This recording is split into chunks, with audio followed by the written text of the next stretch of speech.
নিজের নিরাপত্তা নিশ্চিত করতে এবং শত্রুপক্ষকে ক্ষতি করার সুযোগ না দিতে কত কিছুই না করে মানুষ। এক্ষেত্রে সামাজিক রাষ্ট্রীয় পর্যায়ের উচ্চস্থানীয় মানুষ হলে তো কথাই নেই, কিন্তু কারো কারো কিছু কিছু বিষয় অবাক করে দেয় বইকি। যাকে নিয়ে এখনকার আলাপ, তার অবাক করার মতো বিষয়টা নিয়ে আগেও নানান কথা হয়েছে। ব্যক্তিটি রাশিয়ার প্রেসিডেন্ট ভ্লাদিমির পুতিন।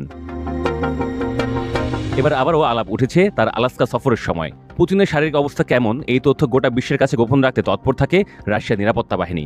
এমনিতেই পুতিনের নিরাপত্তা যথেষ্ট করা, কিন্তু আলাস্কায় রুশ প্রেসিডেন্টের যে নিরাপত্তার বহর দেখা গেল তা রীতিমতো অবাক করে দিয়েছে গোটা বিশ্বকে। এ নিয়ে রীতিমতো চর্চাও শুরু হয়েছে।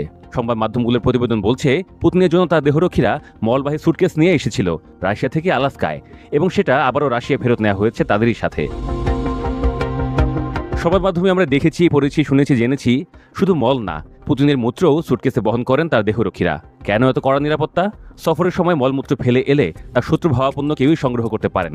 সেগুলো পরীক্ষা নিরীক্ষার মাধ্যমে পুতিনের স্বাস্থ্য সম্পর্কে অনেক বেশি তথ্য ফাঁস হয়ে যাওয়ার শঙ্কা আছে।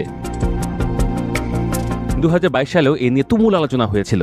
সবার প্রথমে ফ্রান্সের নিউজ ম্যাগাজিন প্যারিস ম্যাচ এ নিয়ে প্রতিবেদন করে। দুজন অভিজ্ঞ অনুসন্ধানী সাংবাদিক এই প্রতিবেদন করেছিলেন। অন্য সংবাদ মাধ্যমগুলো প্রতিবেদনটি ছাপায় এবং এ নিয়ে বিশেষজ্ঞদের সঙ্গে কথা বলে।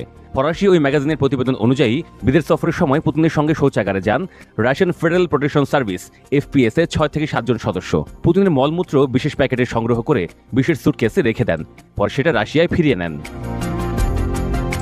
ওই প্রতিবেদন অনুযায়ী দেহের রেচন পদার্থ থেকে যাতে তার স্বাস্থ্যের বিষয় কেউ জানতে না পারে, সেজন্যই এমন কাজ করেন পুতিন। শরীর যে ক্রমশ খারাপ হচ্ছে তার লুকাতেই পুতিন সেই কাজ করেন বলে ওই প্রতিবেদনে দাবি করা হয়েছে।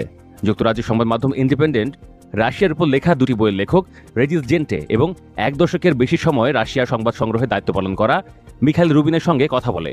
তারা মলমূত্র সংগ্রহের এ ধরনের ঘটনার কথা জানান। একটি ছিল 2017 সালে 29শে মে পুতিনের ফ্রান্স সফরের সময়, আরেকটি ছিল 2019 সালে অক্টোবরে তার সৌদি আরব সফরকালে।